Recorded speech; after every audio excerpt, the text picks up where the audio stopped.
Almost 15 years later, people are still playing the block placing game of Minecraft. And a lot of people may be asking themselves why someone would take the time to play something that is essentially a digital form of playing with Legos. Well, to answer this question, for the most part, we're going to have to go into what Minecraft truly is. Minecraft is a voxel based sandbox adventure game with survival elements. It was created by Marcus Persson, otherwise known as Notch, back in 2009 under the name Cave Game. Its alpha and beta versions continued until late 2011 in the month of November when it was fully released.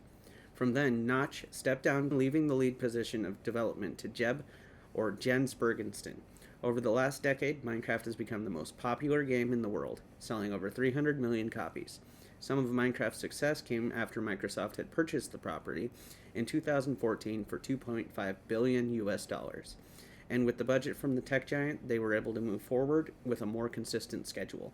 This has allowed Mojang, Minecraft's development team, to deliver large content updates on a more regular basis. I began playing Minecraft almost 12 years ago, in April of 2012. This was towards the end of my freshman year of high school, and I was looking for a way to pass the time.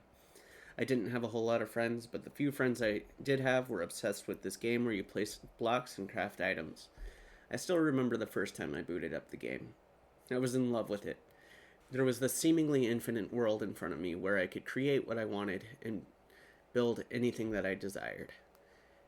That was until night fell. I never felt as much terror as I did as the first time I encountered an Enderman. I was thinking to myself, "Oh, hello there, mister. Are you friendly?" Then our eyes locked, and he began to strike me multiple times until the ever-so-famous "You died" message came across the screen. I hit respawn and ran as fast as I could to take cover. I dug a hole in the ground and hid there until morning, not knowing what dangers lay ahead. It was a feeling of dread that had given me the drive to continue playing. I knew there had to be a way to defeat this tall, dark creature. I went to school the next day and told my friend what had happened. He laughed at me and told me that Endermen are nearly harmless as long as you don't make eye contact.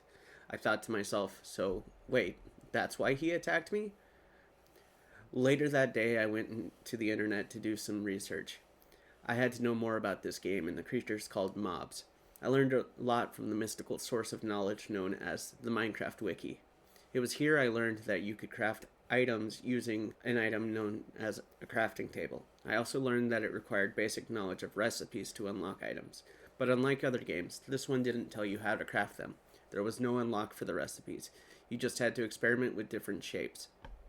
I thought again to myself, how on earth will I ever remember every crafting recipe? Of course, back then there wasn't a huge amount of items in the game, but I still felt overwhelmed. Even so, I stayed my course and delved further into the game.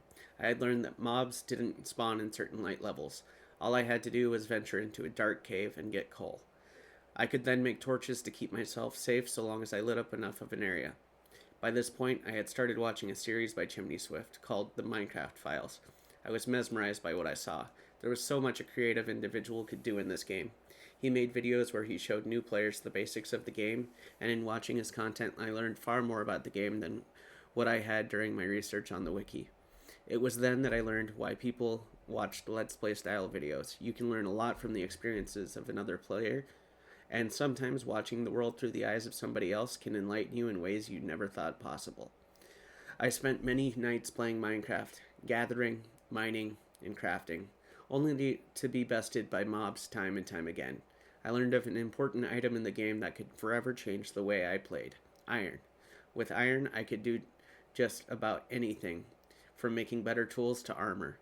This would protect me from the horrors of the night. At this time, I had no clue about leather armor or that you could even breed cows, let alone get leather from them. I went on a journey with ambition driving me forward. I knew I had to get some of this sacred ore to make myself armor to survive the night. I ventured deep into the ground, and at first all I found was coal. I went deeper, finding myself overwhelmed by mobs at every turn. I didn't think I would ever find iron, but then I found something. It was a strange ore made of blue material. It was called lapis lazuli.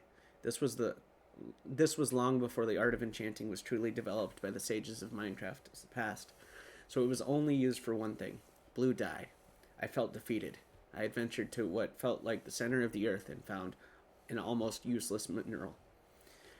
Then, when all hope had been lost, I found something. It was a tannish blue mineral. I mined it, and to my surprise, it was iron ore. I leapt into the air with excitement because I finally had what I came for. I continued further into the caves and eventually got enough iron to make myself a set of armor. I went to the surface, smelted my newfound riches, and made myself some armor. The feeling of victory had finally come to me. I felt like I was on top of the world. Little did I know there was more to gain than this muted gray armor that I now proudly wore. This was simply my first journey into the world of Minecraft. By this point, I had become hooked. I couldn't put the game down. I wanted to know more. I wanted to explore. I wanted to go further beyond the borders of my small little base. It was this small victory that sparked a flame in me that gave me an endless desire to explore and build bigger, better things. The point of this story is that Minecraft is more than simply a game of placing blocks. It's an outlet for your imagination. It allows you to explore another world and achieve things that you once felt were impossible. It's a new adventure every time you load up the game, and the reason people still play this game nearly 15 years after it was first released is because it never ends. There's always another build to make, another block to find, another update around the corner. The adventure never ends because there will always be something new to experience. This is the reason the game has not only gained, but kept the popularity it has for over a decade. I'm starting a series in which you, the viewer, can follow me on my adventures through the best version of the game yet. And I will be playing in hardcore.